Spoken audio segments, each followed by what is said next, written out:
We are on 28b.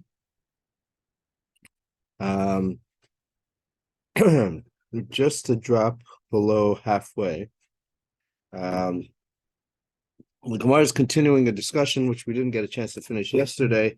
The Gemara is continuing a discussion regarding occasions where money or monetary value is used as a form of chalipin, as a form of a barter in exchange, as opposed to its normal use, which is as payment for a monetary transaction. Okay. Now, the Gemara had said that according to Rav Yochanan,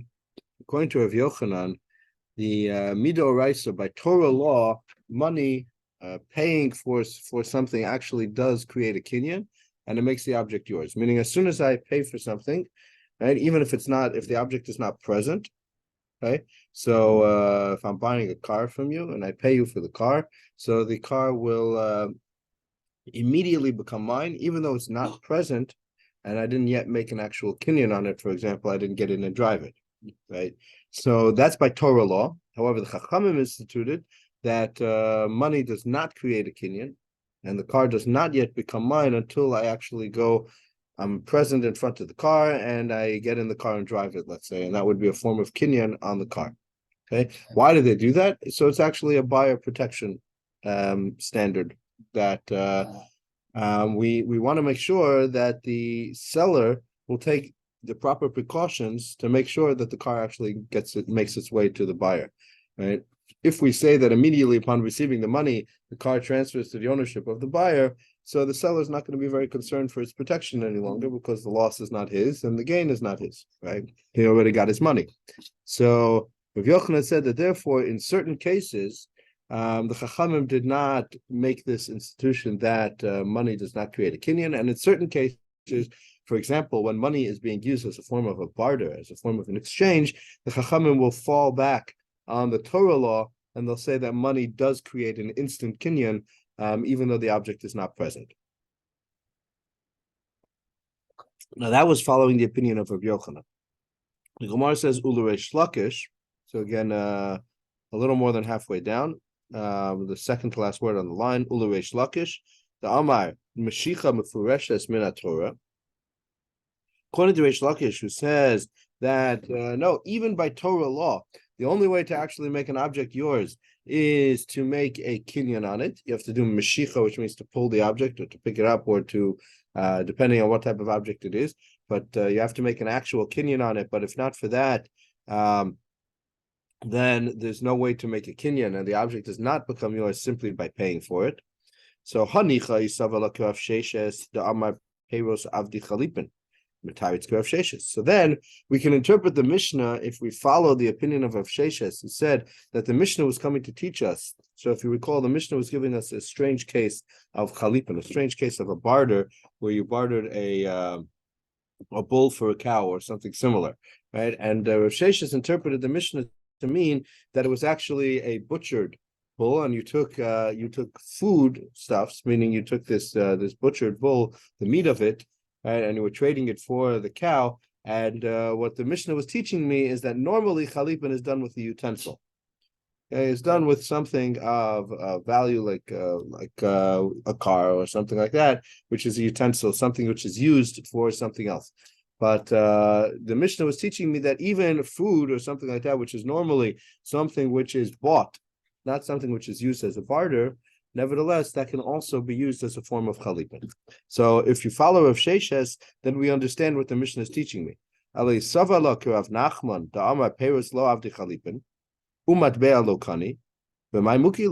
he follows the opinion of Rav Nachman, who says that in fact you cannot use the meat of the bull as a form of chalipin, okay, and you cannot use money as a form of chalipin, and money does not create an instant kinyan, but you need to have mashicha. So paying for something does not create a kinyan, then there's no case left for the Mishnah. Right? Then there's nothing left for the Mishnah to teach me. Right? There's no case that we can actually fit the Mishnah into. Says the Gemara, Al Kochach Rav Sheshes Svirle, therefore it must be that Reish Lakish, who maintains that money does not create a kinyan, paying for something does not create a kinyan, you have to actually have the object present and make a kinyan on it, so then it must be, he holds like Rav Sheshas, and the case of the Mishnah would be that you're using the food, you're using the butchered meat of the bull as a form of chalipin for the cow. And that must be the case that it's talking about.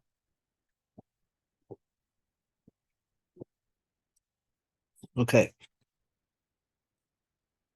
The next Mishnah is going to give me a contrast between Hekdesh, that belongs to the Beis HaMikdash, and Rishus Hedyot.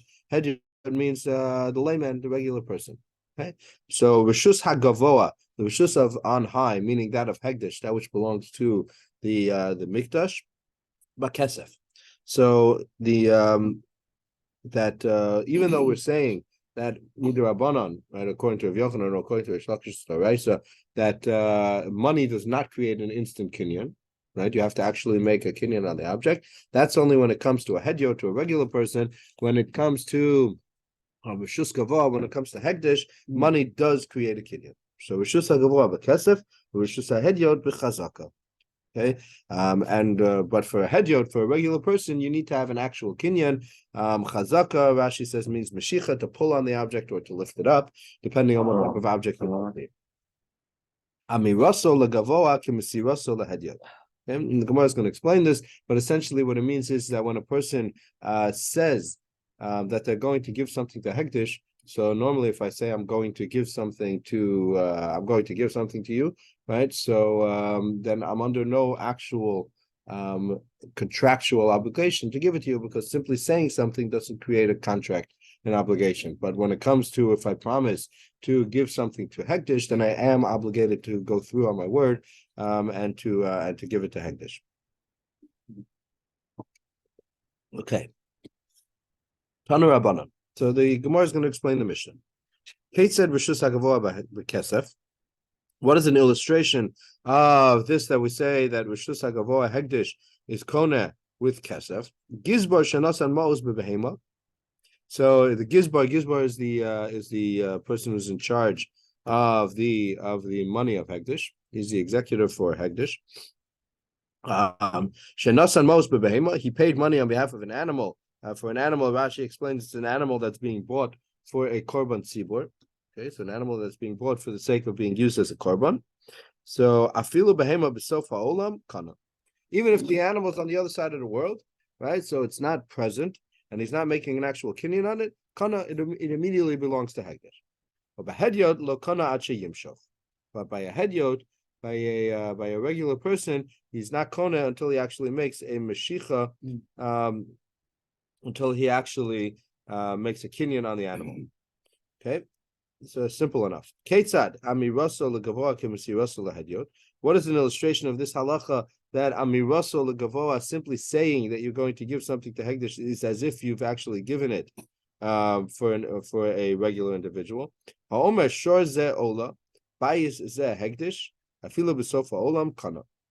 Okay, so if a person says that this animal shall be a korban, right? Or this house shall now belong to Hekdesh, meaning the value of it will belong to Hekdesh. So afilu b'sofa olam, even if the animal is on the other side of the world, so the animal is not present in front of him, right? Nevertheless, kana, he's kona. Hekdesh takes ownership of it, okay, and it immediately belongs to Hekdesh. Hedyot lo kana ad sheyimshel. Going on to 29a, by a hedyot, by a regular individual. By a layman, then you do not take ownership until you actually make a kinyan. Meaning, so if I say I'm gifting this animal to you, right? So that's all very fine and nice, but you don't actually take ownership of it until you actually make a kinyan on it, right? Whereas by Hekdesh, they take ownership immediately. Okay. Mashcha b'moneh v'lo hispik liftoso. Adsha Amad b'Masayim, no sen Masayim. Okay. So here the Gemara is going to give us some illustrations of practical nafkaminas, practical halachic distinctions that arise from this difference between kinyan for Hekdesh versus kinyan for a hedyot, for a layman, for a regular individual. Okay, so let's say like this: So there's a concept of pidyon, that something which belongs to Hegdish can then be, a person can be podate from Hegdish, meaning they can buy it back. Okay, so they can take that which is Hegdish, not something which has been bought as a korban. So an animal which has been set aside as a korban, as an offering, cannot be taken back by a regular individual. But something which Hegdish owns, let's say, for example, it's an animal that's not capable of being bought as a korban, but it's an animal that has value, right? So Hegdish owns it, right? Let's say it has a blemish or something like that. So Hegdish owns the value of it, and a regular individual can come and be poded. He can redeem it from Hegdish. Okay, so let's say, meaning then the money will go to Hegdish to be used for Hegdish purposes, and the animal will then become regular chulin and will go back to being a regular animal, and he can take it and use it to plow his field or to butcher it and eat it or whatever he might want to do with it. So now, let's say mashcho b'moneh lo hispik liftoso ad she'amad b'masayim no sin masayim. Okay, so let's say like this: he comes to be poda the animal. He comes to redeem the animal from Hegdish. Okay, now there's two steps to the process, right? Just like in any transaction, you pay for it and you make a kinyan on it. Okay, let's say he does the kinyan first. Okay, so he made the kinyan, and before he's able to go and pay for the animal, the value of the animal went up significantly. Okay, so when he came to be poded, when he came to redeem it, it was worth 100. Okay, he made his kinyan on it, right? And now it becomes, before he can pay the money, it becomes worth 200. Okay, so what does he have to pay?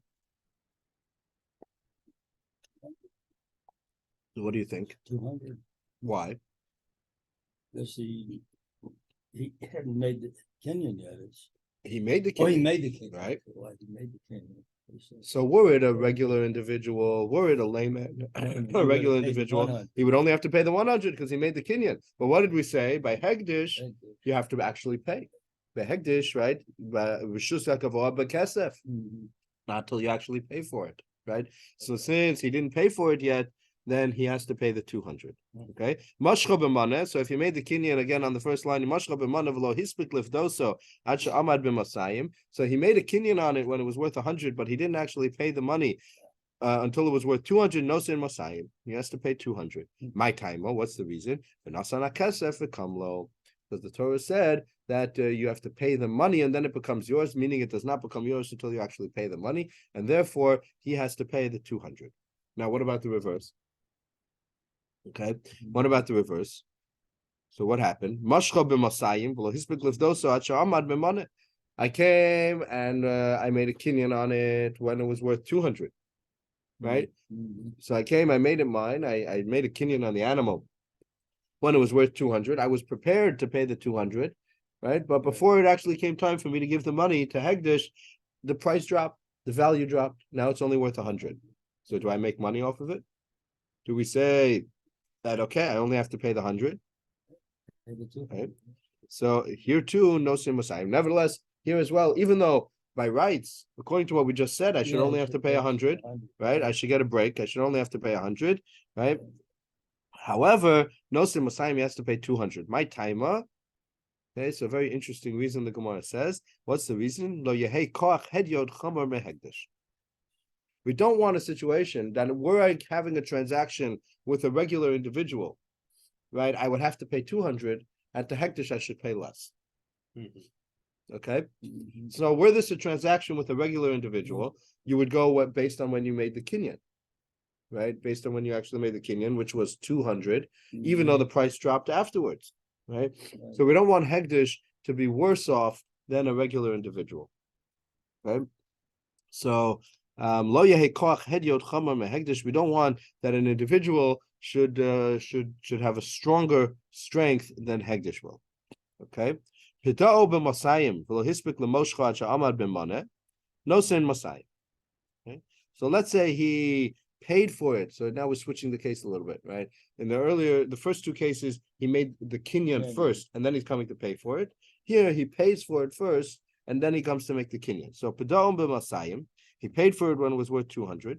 And he did not yet make a kinyan until it's only worth 100. No sin masayim. right? Nevertheless, he cannot get his money back. He doesn't get reimbursed. He pays the 200. My time of anasana kesef v'kamlo, like the Torah said. By hegdish, you go based on when you pay for it, right? When he paid for it, it was worth 200. That's what he got. Okay, here's where it comes out interesting. So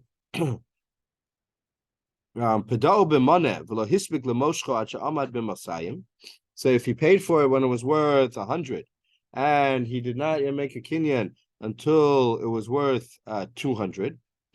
Okay, so what would you say here? So I paid for it when it was worth 100. Okay, but I didn't actually make the kinyan until it was worth 200. Paid for it, So by a regular individual, by a layman, what would the halacha be? By a layman, the halacha would be that since I didn't actually take ownership, right, until it's worth 200, the seller, right, could technically back out and say, no, here's your 100 back. I'm going to sell this for 200, right? So either you can pay me another 100, or I'll give you back your money, cancel the deal, and sell it for 200, right? Because there's no ownership until actually there's a kinyan, right? So could Hegdish do the same thing? Could Hegdish say, you paid for it when it was worth 100, but you're not getting it unless you pay the extra 100 unless you pay 200? And why would we say such a thing? Because we would say, Lo yehei koach hedyot chamer me Hegdish. Why should the individual be stronger than Hegdish? Right? So by rights, it would seem that we should say the same thing. Right? Says the Gemara, no. Masha pada padoy ve'eno nosin elamonet. Now here he gets a break. Since he paid for it when it was worth 100, right? He only has to pay the 100. He gets it even though now it's worth 200. Says the Gemara, Amai, why? Here too, should we not say that it comes out that the layman is stronger than Hegdish? Right? Because when it comes to the regular individual, the seller can back out of the sale and say, now it's worth 200. I'm not selling it unless you give me 200. So why shouldn't Hegdish be able to do the same thing? Says the Gemara that atu hedyot lab misha para koi. Says the Gemara, even by a hedyot, okay, although the halacha is by rights, by the strict reading of halacha, the seller technically is able to back out. Okay, because again, paying for something doesn't make an actual kinyan, right? Until you actually make a kinyan on the object. So the seller can say, guess what? Right? It's not yet yours. Okay, it's not yet yours. And unless now it went up in value, right? So either you'll pay me the difference, right? Or I'll cancel the sale. Right? Even though that is technically the halacha, Chachamim took a very dim view of this. Okay? Chachamim were not happy about sellers doing this, backing out on transactions. Okay? And they instituted a special curse, very special blessing for anybody who were to do such a thing. Okay, and essentially it went called Misha Para, the one who exacted payment. Okay, meaning the one who exacted punishment, Midor Hamabel, from the generation of the flood. Okay, meaning things didn't work out so well for them. So the one who exacted punishment from them, he should also exact punishment from those who back out on their word. Okay, so not very pleasant. So the Chacham took a very, very dim view of a seller who does such a thing. Okay, and essentially they expect that a person should keep his word, and if the seller agreed to sell something and money was actually exchanged, meaning simply if I say I'm going to sell something to you, your person can back out if it went up in value. But if money was exchanged, right, so then there's a mishapara involved. There would be a special curse that is put on the seller if he backs out, and therefore, says the Gemara, since even by a layman, right, even by a regular individual, we would allow the seller to back out, but we would put this curse on him, right? Meaning we would not be happy with him for doing so. So that even for Hegdish, we're not going to have Hegdish do this either. Okay. So even though by rights a person is able to do so, right? Nevertheless, since we strongly condemn it, so then we're not going to have Hegdish do it either. Right? So that's the Gemara's answer here. That even by Hegdish, if you already paid for it, then you don't have to make up the difference, and you get it based on the value that you paid for it. Okay. All right. Now it gets a little easier. The next Mishnah tells us like this. This goes into a much easier Gemara. about the obligations that a child has towards their parents and parents has towards their child, vis-a-vis the fulfillment of mitzvos. Kol mitzvos haben al ha'av. So any mitzvos, and the Gemara is going to explain exactly what this means, of a son on a father, anashim chayavim v'nashim peturos. So men are obligated and women are not obligated. Let's see what that means. And all mitzvos of the father on the son, of the parent on the child, both men and women are obligated. Okay. This is a very well-known halacha, but this is the source for it. Any mitzvah, any time-bound mitzvah, okay, any mitzvah which is time-bound can only be fulfilled in a specific span of time. So anashim chayavim v'nashim peturos. Men are obligated, women are not obligated, right? And this is the source for that halacha. But any mitzvah say any positive commandment which is not time bound can be fulfilled at any point in time. So then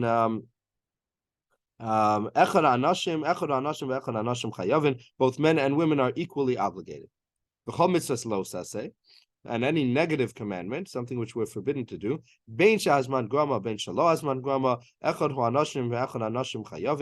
so except for then all negative commandments, right?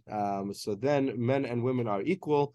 There are no negative commandments that women are exempt from, except for chutz mi bal takif u bal tashris, right? Except for the halacha of the negative commandment to cut off the peos harosh, to shave the head, so that a person does not leave the corners of the head, the peos, and to shave with a razor to destroy the beard, right? So those two halachos do not apply to women.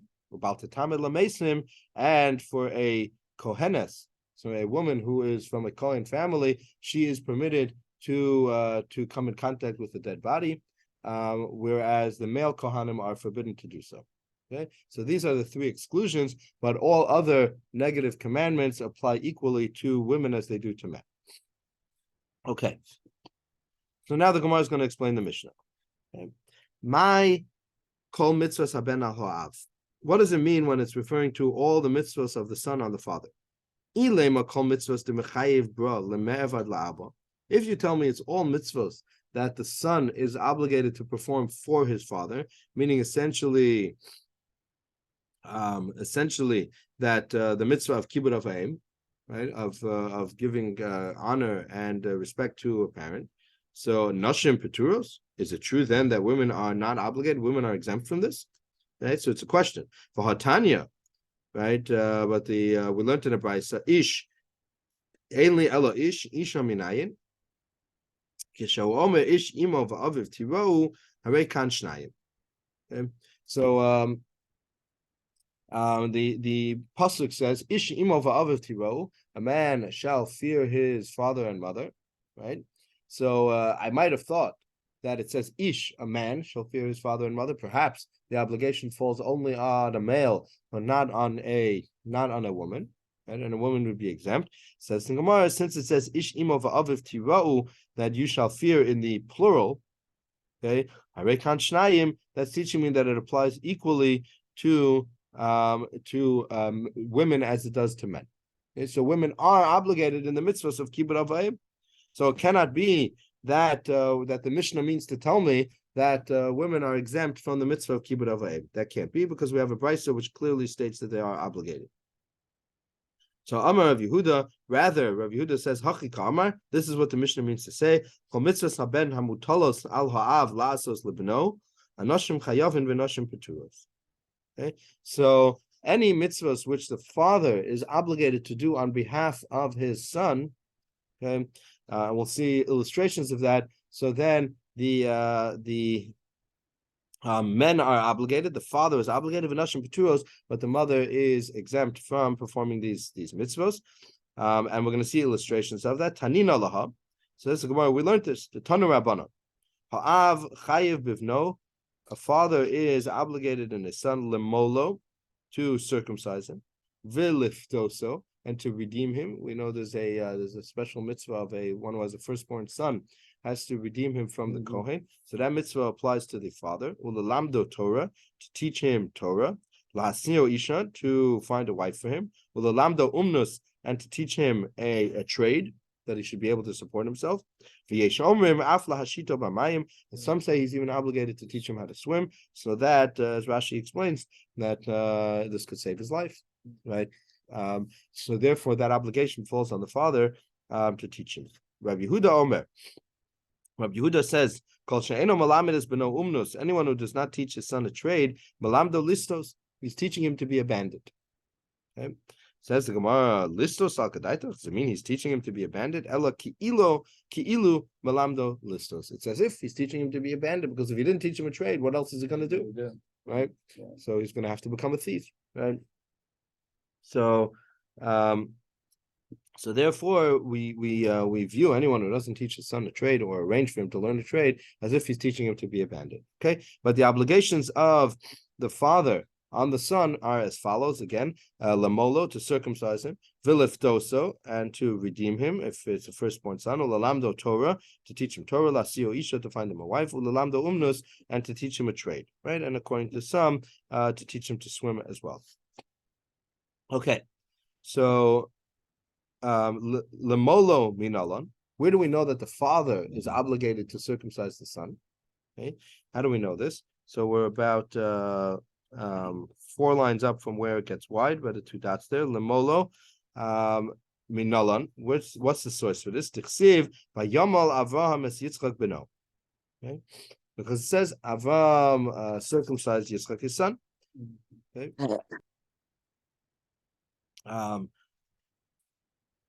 V'hecha de lo mohale avua mechayive beidina lemimhale.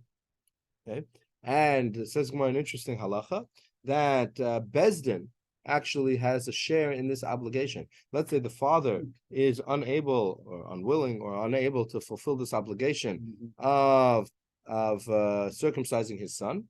Okay, so Bezdin is obligated to arrange for the circumcision to take place. Okay, ensure that all your male children are circumcised. What does it mean to ensure it? It means the Bezdin has an obligation to ensure that this actually takes place. Okay, and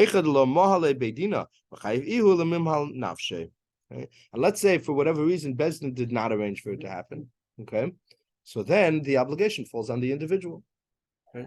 He is obligated himself to make sure that he gets a circumcision, right? Meaning, don't think that the obligation is only on others, but he himself is not obligated. No, he himself is obligated to make sure that he's circumcised.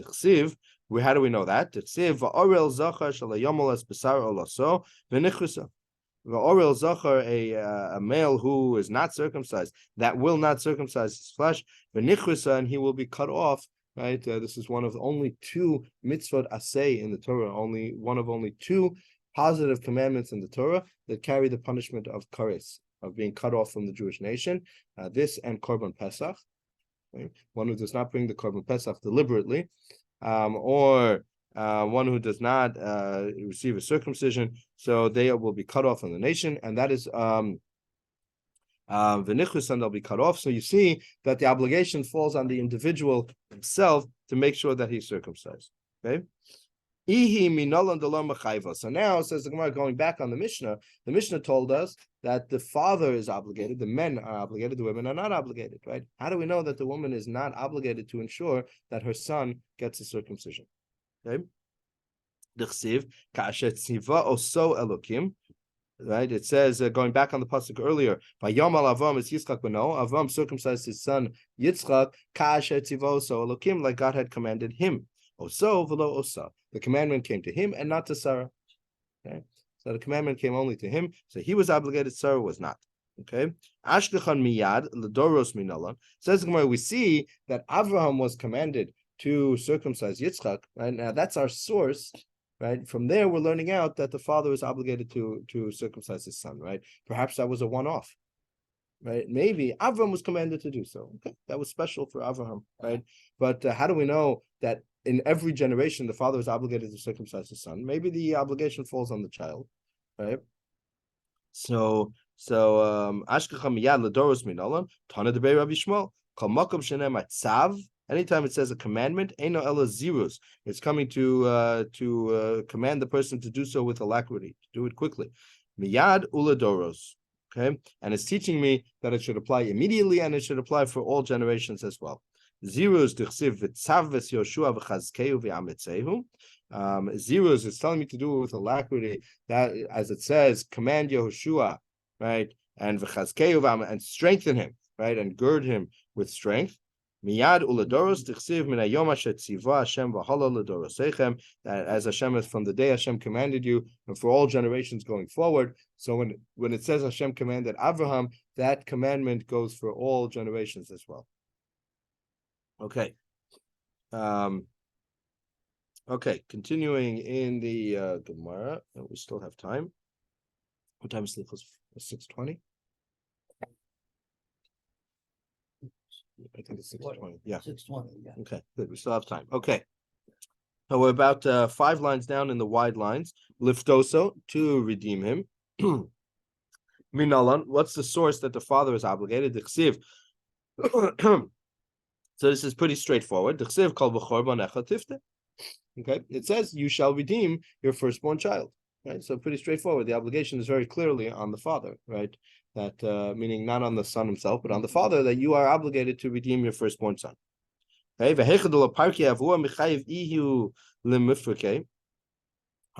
and in any situation where the father, for whatever reason, did not redeem the son is obligated to do so for himself. Okay, podo tifte. Okay, as it says, the Torah repeats itself. It says, "Redeem, you shall redeem." Okay? So it's telling me, it says it an extra time. Right? It says the word redeem twice. It's teaching me that the obligation falls on the father, but don't think that the obligation is only on the father. Right? The obligation also applies to the individual. And if for whatever reason the father did not do so, the son is obligated to do so for himself. Right? And this happens fairly often. I wouldn't say so often, but it happens often enough that a person becomes religious later in life, and they discover that they were a firstborn, right? And they have to go and buy themselves back from the coin, right? So it's very interesting. It's kind of humorous when it happens, but it can happen, right? Okay. V'ihi minalan delo mifkada. How do we know that the mother is not obligated? This obligation falls on the father, not on the mother. Okay. Dichsiv tifte tipode. Kol shem mitzuva liftos es atzmo, mitzuva liftos es acherim. Kol she'ena mitzuva liftos es atzmo, ena mitzuva liftos acherim. Okay, so it's teaching me as follows. The Torah juxtaposes the obligation to redeem oneself to the obligation to redeem others. Okay, meaning only someone who could potentially be obligated to redeem themselves, meaning a male, right, would then be obligated to redeem others. Okay, but someone who will never have an obligation to redeem themselves, meaning a woman, then they'll never be obligated to redeem others as well. Says the Gemara, how do we know that she is not obligated to redeem herself? So that's also pretty straightforward.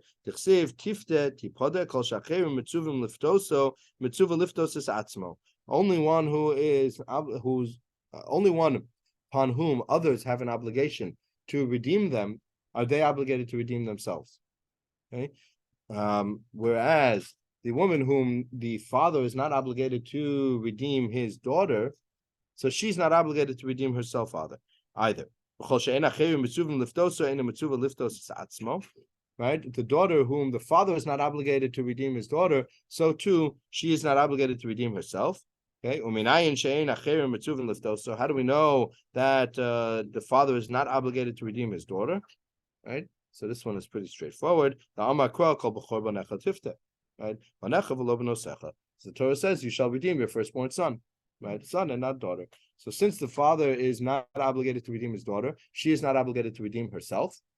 And since she is not obligated to redeem herself, she has no obligation to redeem others, namely her son as well. So the father is obligated to redeem the son. The mother has no such obligation. So this is another example of mitzvos that the father is required to do for the son that apply to the father, but not to the mother. Okay, now the Gemara goes into an interesting discussion. Okay, let's say you have a father who is a firstborn himself. Okay. And he has a son who's a firstborn. Okay. And it turns out that the father was never redeemed. Okay. So for whatever reason, his father had not redeemed him. Right. So he now discovers that he himself needs to redeem himself from the Kohen. Good. And he has a son that he has to redeem. Right. And guess what? He's only got 5 coins. Right. Which is 5 coins is what you use to is the minimum to redeem it from the Kohen. Right. He's only got 5. Who has priority? Exactly. Tanu Rabbanan, who liftos ubeno liftos. Okay. So he needs to redeem himself and he needs to redeem his son. Who kodem livno? 29. We are on the bottom of 29a, second to last line. We got an early start this morning. 29a, second to last line. Okay. Second to last line. Tanu Rabbanan. Okay. Who liftos ubeno liftos? Who kodem livno? So if he has to redeem himself and he has his son to redeem, he goes first. First he redeems himself, and he'll leave his son for a later point in time. Okay? Rabbi Yehuda Omer, beno kodmo, shezeh mitzvaso al aviv, v'zeh mitzvahs beno alav. Rabbi Yehuda says, interesting logic, Rabbi Yehuda says no, that first he should redeem his son. Why? Because the obligation to redeem himself really falls back on his father, who for whatever reason didn't do so. But this obligation is on him. Okay? So the obligation to redeem his son comes first, and he redeems his first. Okay, Amar Rabbi Yirmiyah. Rabbi Yirmiyah says as follows. Now we're going on to 29b. Hakol modim. Everybody agrees. Kol hecha deleka el chamish slaim. If he actually only has 5 coins, that's all he's got. Okay, so then kol hecha deleka el chamish slaim. He's only got 5 coins. Who kodem livno? Then he goes first. Okay, even Rabbi Yehuda will agree that he has to redeem himself first. My timer mitzvah de gufei adifa, because a mitzvah that applies to himself takes precedence over a mitzvah that applies to others. Okay, meaning the mitzvah that he has to do for himself takes precedence over the mitzvah that he has to do for his son. Kipligi, where do they argue? Heicha de ika chamesh mishubadim v'chamesh b'nei chorin. Okay, so let's say he has 5 coins that are cash, liquid cash that he's got in front of him. Okay, and he's got 5 that already were sold to others, right? Or they're already meshubad to others. They were already involved in a transaction to someone else. Okay, so they're now in the possession of someone else. Okay, so we'll see what that means in a moment. Rabbi Yehuda Savar milva d'chsiv b'Torah kichsuva b'shtar damya. Okay, so Rabbi Yehuda says that a loan which is written in the Torah, it's as if it is written in a document. Okay. So you might recall we've had gemaras in the past where if a person has a prior loan that needs to get paid, right, a prior obligation, and there's a document, okay, then the possessor of that document, right, the lender, has the ability to take possessions, to take money from a buyer who bought from this individual, from the borrower after the point of the loan. Right. So meaning, for example, Reuven borrowed $100 from Shimon, right, with a document, right? I, Reuven, owe $100 to Shimon, right? Subsequently, he went and and so now there's an obligation, there's a lien on Reuven's property, right, for that $100. Subsequently, Reuven went and he sold his, and I'm just using this as an example because it doesn't really apply to movable objects, but he went and he sold his car to Levi, to a third party, right? So there's a lien on that car, right? And again, just an example, because generally it only applies to property, okay? But just for example, so now Shimon, the lender, has the ability to go and take this car back from Levi, right? And say, since my document of the loan precedes your sale, right? You're buying the car. I have rights to the car, and I'm able to take it back from you, and you have no recourse but to go back to Reuven and get your money back. Okay. So now says Rabbi Yehuda as follows. Okay, this individual, right, this father, right, who was never redeemed, right, he has a loan. He owes 5 coins to the Kohen. Right, the Torah placed that obligation on him. So an obligation that's written in the Torah, it's as if it's written in a document. Now, there's no document here, right, that says Reuven owes 5 coins to the Kohen, right, especially because there's no specific Kohen that can claim it, right. Reuven gets to choose which coin he wants to give it to. But nevertheless, since the Torah creates that obligation, the obligation falls on him, and it's as if it's written in a document. Okay, so now, even if Reuven, let's say, sold off property, okay, with the value of that 5 coins, okay, the Kohen will have the ability to take that property back from the buyers, okay, because there's a pre-existing loan, a pre-existing chov, a pre-existing